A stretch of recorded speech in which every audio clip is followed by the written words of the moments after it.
The Morristown Green, a central park echoing with the footfalls of Washington and his compatriots during the Revolutionary War, is not merely a serene escape, but a living testament to the town's pivotal role in shaping our nation.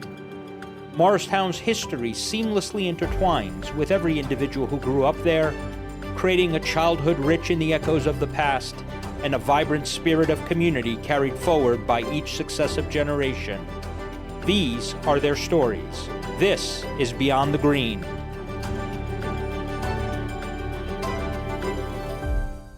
Hey everybody, and welcome to another episode of Beyond the Green, where we talk about the people and places of Morristown. My name is Peter, Morristown High School, class of 1990. And this bullheaded guy is...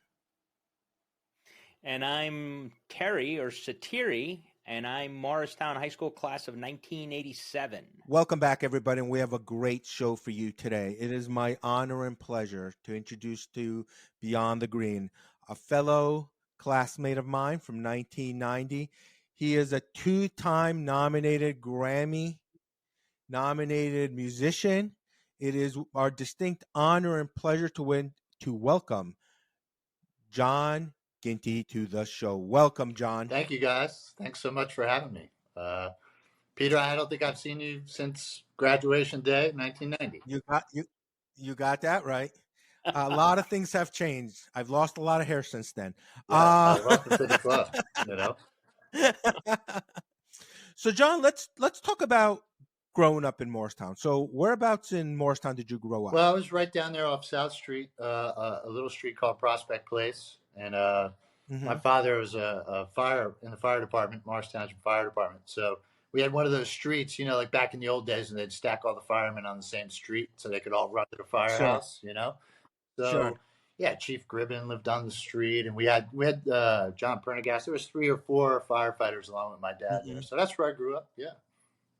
Nice. So where did you go to school before high school? So before high school, I did Thomas Jefferson and then on to Frelinghuysen for those weird 2 years that you would do there. Yeah. And then, Morristown High, all 4 years there. Yep. Awesome. So talking about your time at Morristown at the high school, you started off earlier on. What started your musical? Like, when did you start really getting into music? Because you started off playing the drums. Yeah, and that actually was the real beginning for me. It was really all about our wonderful teachers, John Schumacher and Jill Van Sickle. They were the ones who really, encouraged me that I could do this full time and do it for a living. And yeah, I started out as a drummer, and I played in everything that Morristown had to offer, which back then was a lot, right? We had jazz bands, we had orchestra, we had jazz chorus, we had all these different programs. And so I got to get in there and play drums for a lot of those. And, I don't think it ever really stopped. I never really stopped from however much I worked in high school on music. It just went right into a career.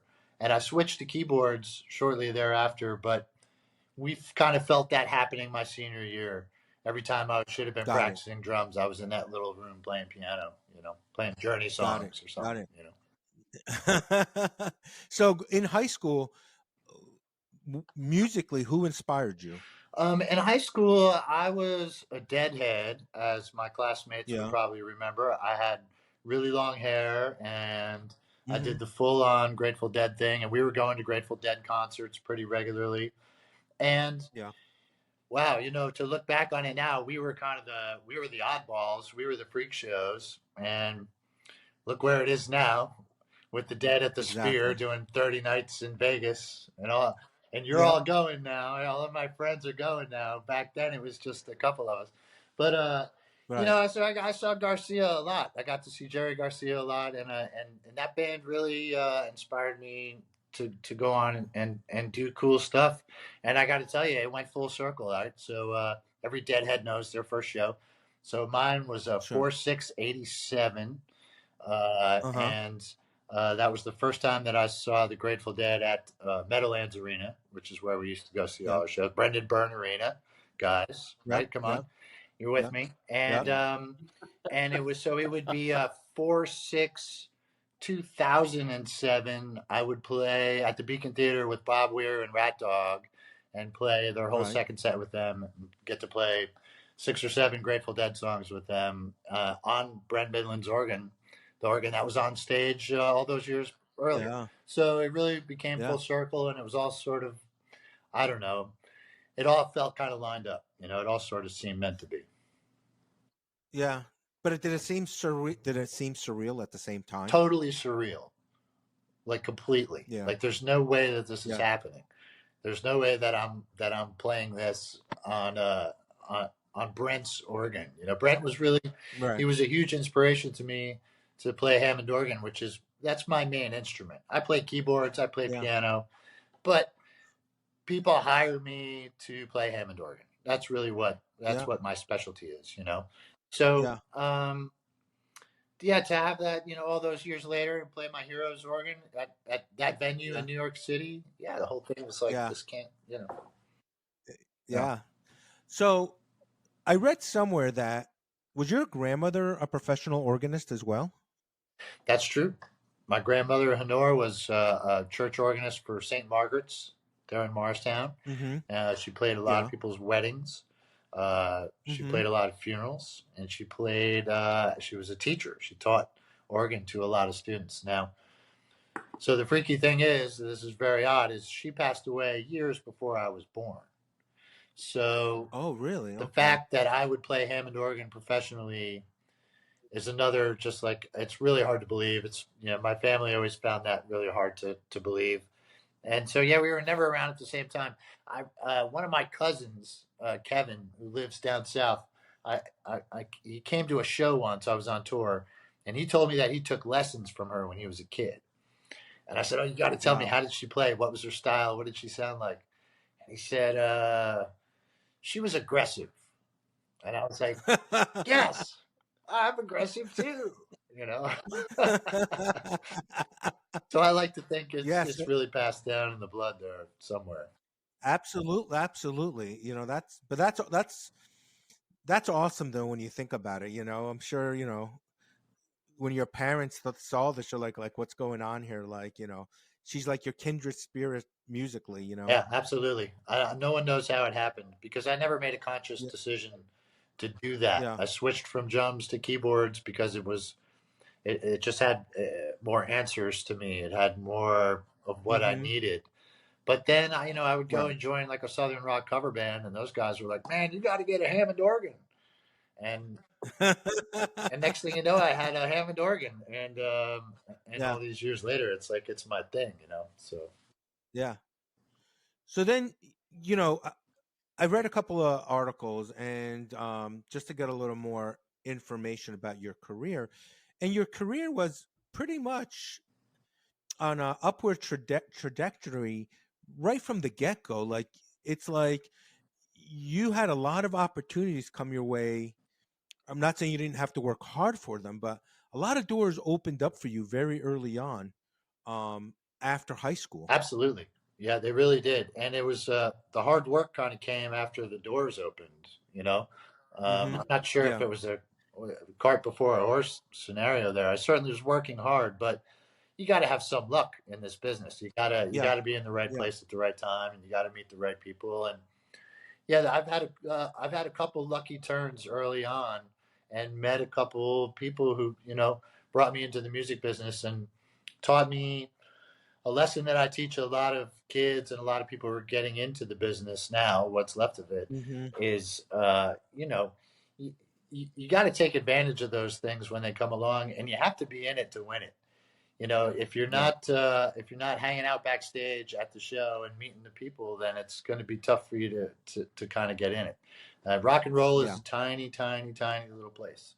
So when I was first playing in cover bands in New York City, and my classmates will certainly remember the Wetlands is right on the other side of the Holland Tunnel, which is where we all used to go hang out in the early 90s and see bands. If I have schedules here in the studio from the 90s that if you look at them now, they say Dave Matthews Band, they say Pearl Jam, they say Oasis, Hootie and the Blowfish, Mm-hmm. and that was all just in 1 week.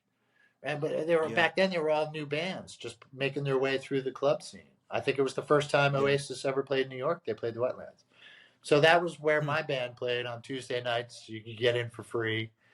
You know, we thought we were big shots. But that's where it was happening, man. That's where the scene was. And so all the people that I met through that club and through that scene would carry on to this day.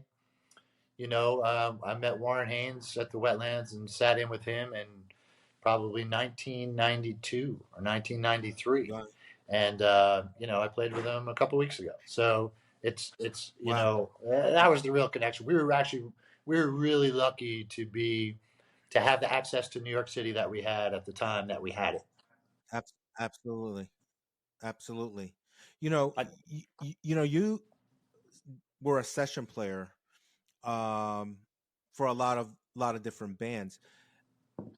How difficult is that to be asked to be a session player? Is it something you have to audition for, or is it just somebody comes to you and say, "Hey, I heard you play. Do you want to come play in one of our sessions?" Can you drill down a little bit on that? Yeah, so producers hate to make new friends. Okay. And that goes along with what I just said, that rock and roll is this big. So this, you know, I've probably played on a couple hundred records up to this point, but the producers, you could count on two hands. You know, one producer in LA, Jim Scott, I've done over 30 records with him. So once they know what it is that you're going to do, and they know who you are, and they know you're going to show up on time, and they know you're going to have a sound, well, then you become the guy. And so, and then as far as covering the spectrum, that's probably my favorite thing out of what I do, is that I can go on tour with the Chicks, and within 48 hours, I was recording a Wu-Tang Clan record. So, I mean, I literally have gone like the entire spectrum, and I love that. And that goes to the nature of the instrument that I play. Is luckily for me, Hammond organ is good on all of that stuff, and it gets used on everything from country and rock to pop to hip hop and blues. So I get to do a lot of cool stuff.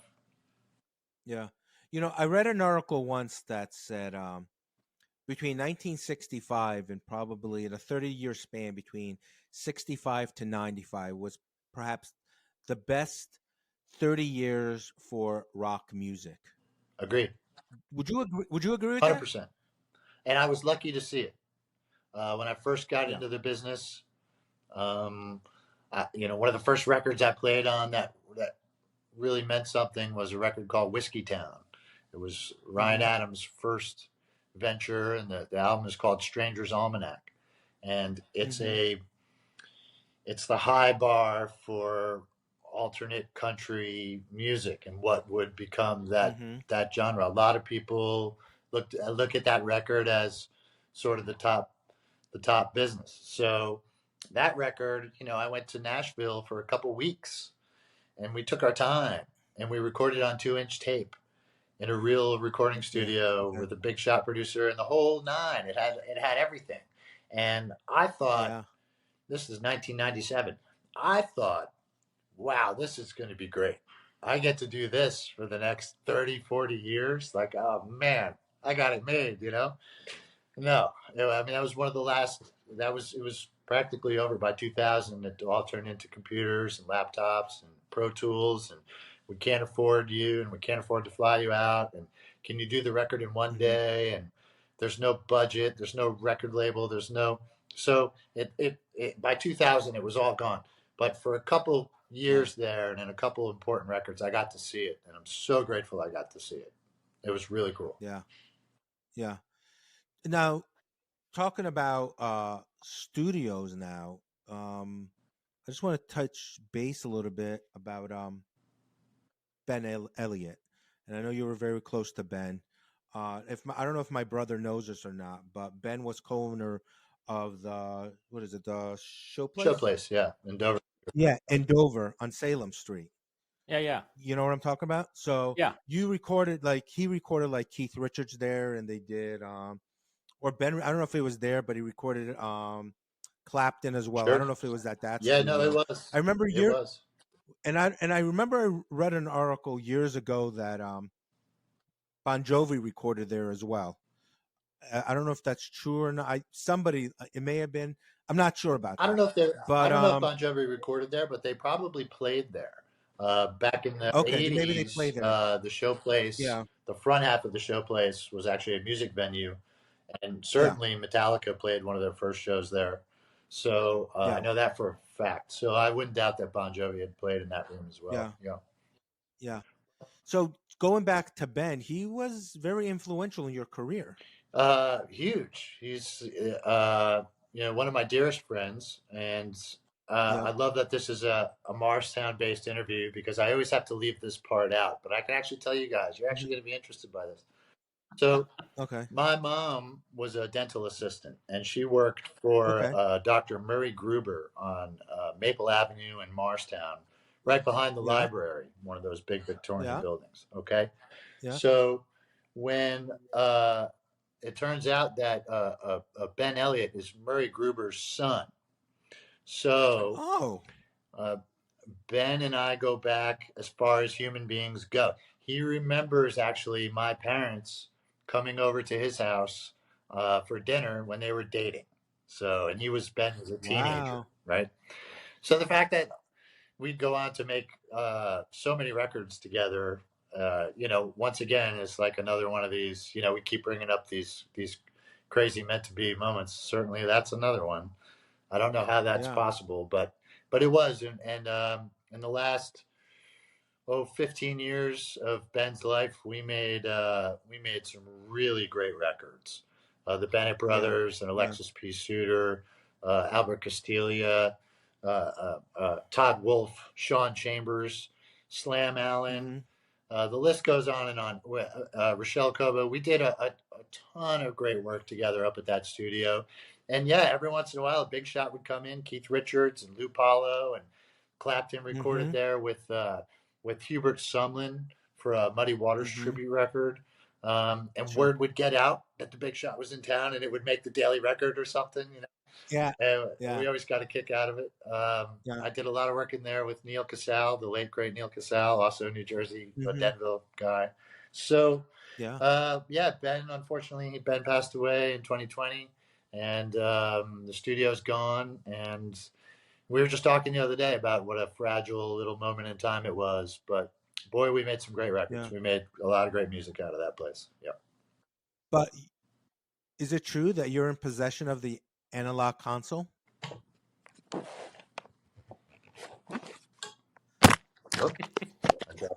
I didn't mean to drop you. That's all right. Dude, that's awesome. Wow.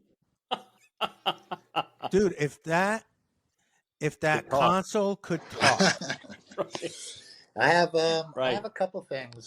I have a couple of really important microphones, and well, it was unfortunate to bring the studio down and have to deal with that. And he had an enormous collection of gear. This is only 16 channels of what was an enormous room and just a wall of stuff. If anybody had ever been in there, you knew what I was talking about. So it was years to deal with that stuff. And his trusty assistant engineer and mixer, Josh Gannett, another Morristown resident, Morristown High School graduate, one of my dear friends. He really did a great job as far as making sure that the gear got to the right people for the right, the way that it should be intended, what Ben would have wanted. We really tried to do our best with that. Josh did a great job. So, yeah, that's awesome. It's a great way. Do you have any of the original recordings off that board, John? Oh, sure, yeah, definitely. And there's we managed to. We were also careful about getting stuff to the original artists. So when the whole thing kind of crumbled, everybody was sort of able to salvage what they could salvage out of it. It wasn't like anybody really lost anything that was recorded in there. Ben did a great job cataloging too, so that part of it was okay. But there was some crazy tapes in there. I'm not going to lie to you. There was some Benny King tapes. There was some Nirvana tapes. There was a couple of heavy things in there that Really? had to be dealt with. Wow. Yeah. I think the other, when we talk about that, when my brother mentioned the kind of that golden era of recording, I think the other dynamic that's happened, and I saw recently when I was looking at some of your background for this episode, the Almond Betts band that you're a part Yeah. of.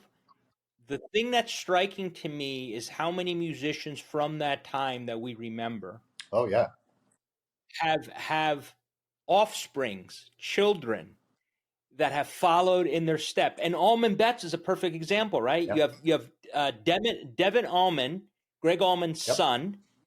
You have Dickie Betts's son. Yep. And I think I just read that Alexander Orbison just joined as a drummer, who I think was the youngest son of Roy and Barbara Orbison. You are correct. Orby is our new percussionist.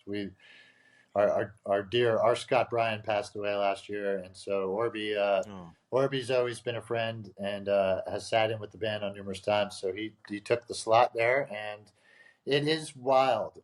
You are correct, sir. It goes even deeper than you think. It's the tree is wild when you really start to look at it. And what's even more fascinating, I think, is how they gravitate to each other. So a lot of children of famous people and children of really great artists, for some reason, gravitate toward each other. And in our case, Devin and Duane, they knew each other when they were teenagers because they were obviously out on tour with the Allman Brothers and out visiting their fathers. But, it's kind of strange that they're such good friends with Roy Orbison's son. And, somebody was in a band with Robbie Krieger's son, who was also in a band with, someone else's. I mean, it goes on and on and on and on and on. So yeah, it's wild. The coolest part about the Almond Betts band is, even back in the 90s when I was doing the Wetlands and I was coming up and just being a Marstown knucklehead, I played a lot of Allman Brothers music, and that was sort of the bread and butter of what we were doing at the Wetlands. And I've played that material my entire life, and I've played it at a very high level. But it is different when you play it with Devin Allman and Duane Betts. It's just different. They just play it different, and it's a little more true, and it's a little more correct, and it smells a little bit better. It's odd. I can't really even put it into words what it is, but I tell you, it's different. It's definitely it's in the blood. If you've seen Jason Bonham's band, if you've seen him running around out there, if you haven't, go see it. But if you have, you know what I'm talking about. I watched him hit 2 notes on the drums, and I went, well, there you go. One of the greatest performances I think I've seen in others was the tribute that Hart did with him playing drums at the Kennedy the Kennedy Award ceremony. That was I think gave everybody goosebumps. Not only because of how incredible Hart is, but to see him on drums and go, that's but the broader question I have that I'm curious about is, do you think it's what we're seeing is something generational that may not be duplicated? It's not like you don't have more modern musicians from a different generation that won't have offsprings that are not just following in the footsteps, but in and of themselves, they are incredible musicians. Oh, by the way, Wolfgang Eddie Van Halen's son is another example. But do you think it's generational? Because I always say, and I'm always biased, right? We always talk about Gen X. It's amazing how many songs. Another example, just because I saw that you played with Matthew Sweet. Yes. I think "Girlfriend," not the song, has one of the best drumming solos on it. That album came out in 1991, and I've played it for people that aren't from that generation that are like, "This is a great song. Who is this?" I go, "It's Matthew Sweet."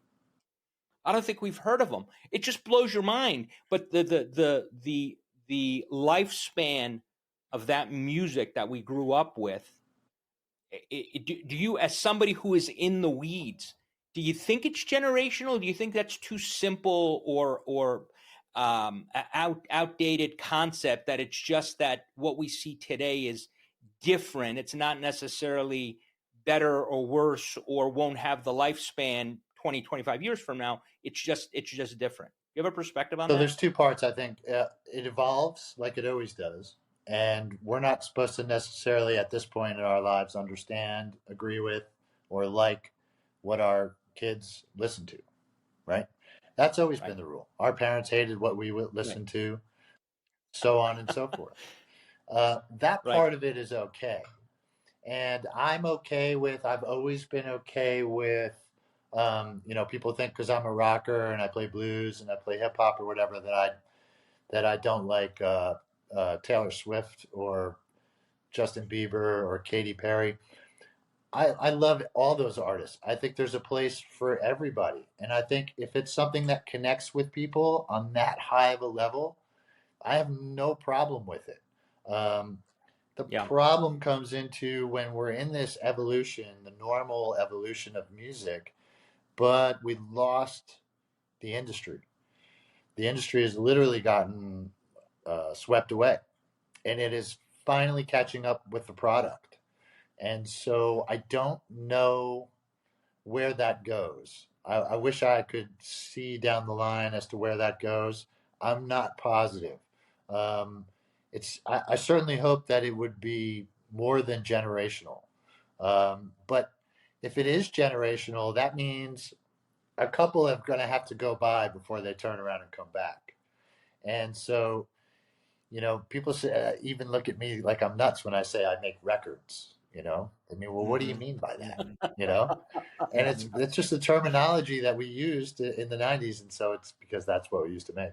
But I stick with it because, and they're very important to me still. When I take it very seriously in here in these rooms in the studios, because I don't know that what we're making isn't gonna mean something 4, 5, 6, 7, 8 generations from now. It may mean more than everything.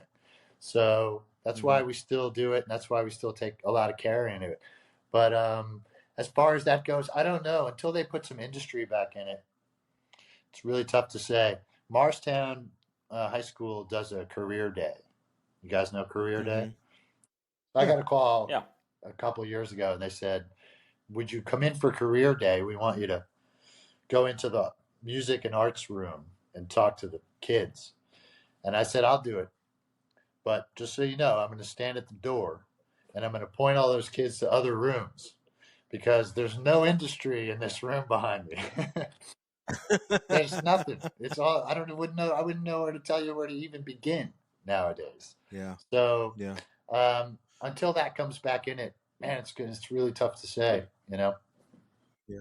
Which is funny you said that, because my brother and I were just talking the other day, because in 2022 there was a documentary about Z100. Remember Z100? Of course. The radio station. And how that kind of started, went from worst to first. But the bigger thing about it is they became, one of the reasons they became so popular is because Shannon was a music guy. He loved playing music. And so they became the station that musicians like Madonna would go to and say, can you please play this? And that was the actual story he used, right, in the episode. And they played it on some of the evening shows, and they became so popular they made it to the morning show. And they're the ones in Times Square when she came out with her first movie where it exploded. Even radio station promotion like that, and putting it in loop and playing it, adding it to the rotation, is so different today from the perspective when you talk about industry, right? Right. So it's become so saturated, and the quality level has gone down because anybody can get in now. So even the quality level of your recordings, the way that your records sound, it's all sort of slowly gone down. And so, we're left with this now. And, I don't know. It's hard to, I don't want to sound hopeless about it because I still do it for a living. But we're basically, they've taken us down now to where all I can do is play you my song and then come to your town and set up a gear and play it for you live and hope that you buy the ticket and maybe you buy the t-shirt. And that's about all I got. left because Yeah. the record sales aren't going to be there. Even if, when somebody comes into the studio and they say, I want to make a record, I say, well, why? What are you going to do? What are you going to do? Are you going to make 500 CDs? What are you going to do with those? There's no CD player in the car. There's no CD player in the computer. I walked into a room full of 50 people once. I said, raise your hand if you could play a CD right now. I think, I don't know, one or two hands went up, right? So, then the records, actual vinyl, yes, there's a market for those, but it's very, very small. And if you look at the best sellers, the top sellers, sorry guys, Bon Jovi, they released a new record. It was number 2, I think, on the Billboard on the week it came out because all the pre-sales loaded up. We can all kind of do that trick nowadays. And the next week it fell off the charts completely. Not on the Billboard chart at all completely. So that means, they're now, Bon Jovi's selling as many records as I am now, which is not good. That's not supposed to be the way this works. Yeah. John, when your career started out, when you're, as you exited high school and you started gearing up your career, I'm sure you had certain expectations on where you wanted your career to go. For you personally, have you met your own expectations? And would you consider yourself successful in the music industry? That's a great question. No, yes, no, yes, and no, and yes. Okay. So me, senior year me, walking around the halls with you, with my long hair. I probably thought I was going to be on the cover of Rolling Stone someday. Yeah. Me getting into my 20s and having a hard look at the music business and having done big stuff. Like some of my first stuff was like Saturday Night Live with Jewel, 1997, MTV Unplugged. So I was doing big stuff. That guy gets a better perspective on like, ooh, it's hard out there. It's hard to be on the cover. It's hard to be Jewel. It's hard to be an artist. It's hard to have your name on the marquee. But all these other guys up here, all these California big shots and New York big shots, they work all the time with everybody. And so 30s me is like, I made it in the music business.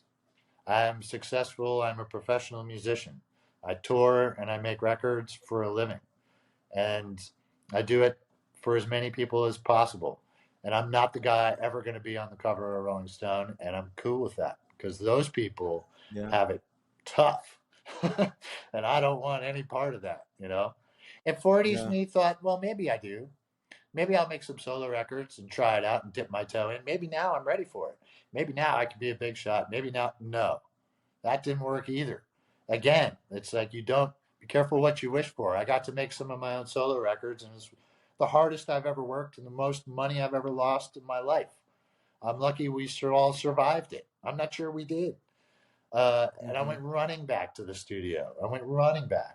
So, when Devin Allman calls and says, hey, I'm putting together a band with Duane Betts, and we want you to, I go like, well, yeah. I'm there, man. Say the word. Greg Allman was my guy. Like, are you kidding? That's another, are you kidding me? I get to do that and play Blue Sky and play Midnight Rider and make records and original records. Oh, man. Been a gas. Loved it. Perfect, So, yes, no, yes, no, yes, no, yes. But it's a fantastic question, man. And there it is. Like, want to be an artist? That's it. I had to throw it all in, man. I lost everything a couple times. I've missed everything. I've missed every wedding, every funeral, every birthday, every baptism. I have missed it. I've missed it by a lot. And I had to go all in to get this to where I am now. And I love it, man. I wouldn't change a thing. It's awesome. Yeah. Well, we're proud of you, John. Oh, thank you. I appreciate that. I feel that from you guys, and I appreciate that. I do. So I want to kind of loop back around because I know my brother's got only a few minutes. because he has to bounce off. But I just want to loop back to Morristown. And before we started this, we were talking. I joked to you about, oh, was Ginty Field named after you? And was Ginty? We'll put it out there. Was Ginty Field and Ginty Pool named after you? Yeah, because I told you, I thought this was going to be like question 1A. Because in Morristown, it usually is question 1A from all the way back. Yeah. So yes, my uncle Jack, John W. Ginty, was the mayor of Morris Township in 1969, and he had a vision that was great, and he had a bunch of great ideas. And his great ideas were a pool, and a tennis court, and a ball field, and another ball field, and a couple more pool, and another, and this. And the vocational school on Route 53 going into Denville. That's another one. All my Morristown friends are like, yo, what's up with the pool? And all my Denville friends later in life are like, yo, what's up with the school? So it's been, I am John Fitzgerald. I'm John F. Ginty. He is John W. Ginty. So we're not the exact same name. But yes, my whole life, every teacher wanted to know. And, check this out, guys. Here's an adult conversation we can have. Is, he was a politician, right? He was a politician through and through. And so, like most politicians, people love them. Some people not so much. So, a lot of those times I was like, why doesn't this teacher like me? What's the vibe going on here? I couldn't necessarily figure it out, but as an adult, I know what time it was. I know what was going on. Yeah. Now, so when you come back and you visit town, do you just walk onto into the Ginty pool, and they're like, "Sir, do you have a pass?" And I'm be like, "You see my name? That's me." And I've never tried that trick. Even as kids, exactly right. We had to join the thing like everybody else. I think we should try that, John. I know. I think so. We should try it and be like, "That's me right there." All right, this is my pool. We'll go down there next time. Next time you come up, let me know because we'll videotape that. I think it'd be amazing to get the response. I don't know, man. It might be like, never heard of you. What? That's funny. So listen, John, real quick. Let me just ask you a couple more questions as we're pushing up against the time here. So other than the teachers you've already mentioned in high school, in band and all that, anybody else inspire you? Well, yeah, there's been tons of inspiration along the way. I mean, you mean back when we were in school? Yeah, in school. Oh man. I mean, Morristown was a big school, and it had a lot of different elements to it. When you kind of look back on it now, and I'm sure parents will know this. I don't have kids. We didn't have kids. I was touring so much all through the years, but we really had a lot of access back then. So, and it's things like this that sort of matter when you talk about school budgets and art budgets and music. Oh, we lost the music program. Oh, we lost this. I don't know where Morristown is at these days, but I know a lot of schools, and I play benefits all over the place, all over America for school programs that need instruments. Sure. And the Neal Casal Memorial Foundation donates instruments because we need instruments desperately. Well, back then, I clearly remember, like, if we got charts handed back in Spectrum, was the jazz band, if they handed out the charts, once in a while there'd be a chart on it that said vibraphone. And I'd say, hey, Mr. Schumacher, don't we have a vibraphone? And he'd say, sure, here's the key to the locker. Go out around by the gym. There's a big locker in there. Push the vibraphone out, push it down the hallway, push it in here, and we'll have the part. I mean, that's like a really heavy, huge, expensive, massive, expensive piece of gear that we just had in the closet ready to go. And so it's about that kind of access. Morristown had that. Thank goodness. I mean, so many of the skills that I took out of those rooms applied later in life. Just those two little rooms back there, that music room and the chorus room. The radio station was across the way. I'd pop in there every once in a while. WJSV is still going. I know that I get emails from them. Yep. But that whole area was just kind of bubbling in art. And it was hard to not be inspired by it. And so when you look at it, man, it's like, I'm sure you guys know this, but, Ben Caesar has been out there on tour for years with country superstar, and I mean, so many guys in my drum line. Rob Pilata, was in that band Tragedy Forever, and there was some point in like 2013 or 14 where the three of us were all on tour in Europe at the same time, right? I mean, it's just like so it was hard to not be inspired by that. I think that's why that particular area turned out so many artists, musicians, and people who would still go on and do stuff like it, still sit in front of a microphone. You're sitting in front of a microphone, Exactly. Yeah. So what do you think? What do you think 2024 John Ginty would tell 18-year-old John Ginty the night before high school graduation? Stop smoking cigarettes. Which I finally did, people. After 30 years, I finally got hypnotized, and I am now over a year smoke-free. It took this long. That's the one regret. I go back and I'd whoop that guy's ass. Whoop the Marlboro man. Yeah, that was a really bad idea, guys. Turns out that was not good. So I'd whoop his ass over that. But no, other than that, I would tell him to be patient, and hard work is going to get a result. And the result is, you can try to predict it if you want to. You're not gonna, but it's a result. Hard work gets a result. I promise you that, every time. So that guy did all right. That guy, he worked his butt off for a couple decades. I said yes to everything that came my way, and and it mattered, to where now, I'm, what are we, 52, and I am I'm starting to kind of say no a little bit, I hear you. I don't know if I want to do that 6-month run, of shows. Got it. John, finally,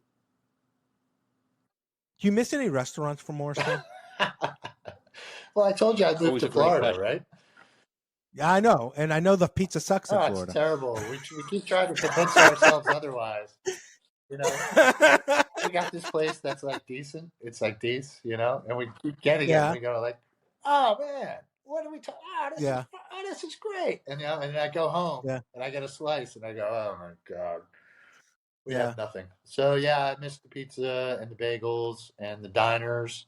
I miss having it made with the diners, Jersey people. We had no idea how good we had that all these years.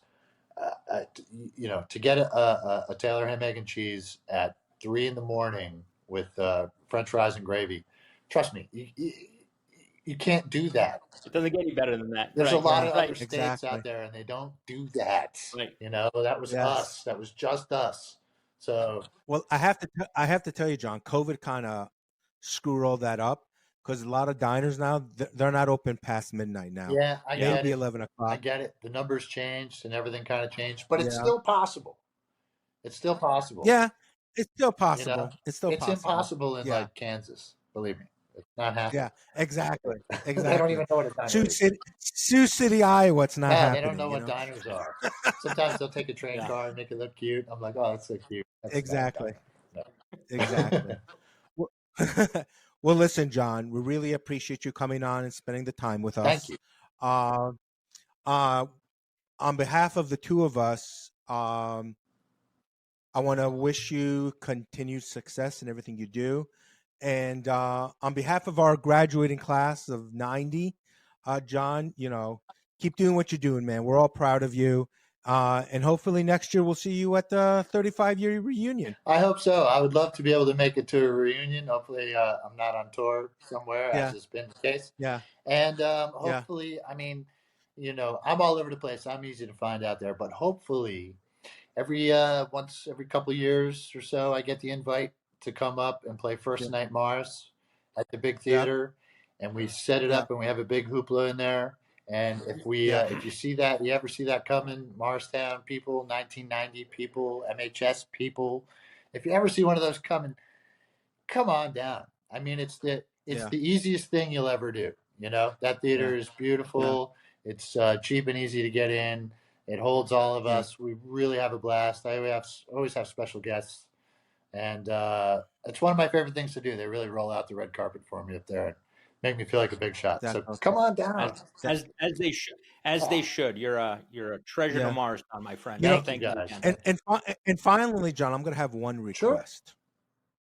Sure. If you have some free time on your hand, and there's no urgency, if you maybe maybe when you were with the band, with the Duane Betts band, maybe you can write us a quick 30-second jingle to use as our exit theme song when we have the credits rolling at the end.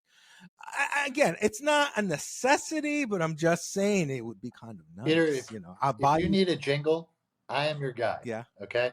I'm actually going to serve that up for you. Okay. This isn't some just blank. Oh yeah, we'll put a pin in that, and I'll see you down. No, I'm actually going to do that for you. I'm going to record it right here in the studio. I appreciate. I'll record it on the Dover console. And I need something like with a little nastiness to it. Okay, you know well, what now I mean? you're getting little picky. funk. I don't know. Who's producing this? Listen, you know what? John, whatever you decide to do, we would appreciate it. And the best I can offer you is like 5 pizza pies and a couple of Tailor-Aid, fries. sandwiches. Yeah, disco fries are on us, my friend. Yeah. Go to Stuvio's and flash freeze one and ship it on down to me. Okay? Oh, yeah. No, I'm Sounds serious. good, It'd be my pleasure to record something for you, and it'd be a piece of cake, and it would take me no time at all, and I would love to do it. So we would appreciate it, John. Thank you so much. And once again, on behalf of Beyond the Green, I'm Peter. That's Terry. And thanks, John Ginty, for coming on.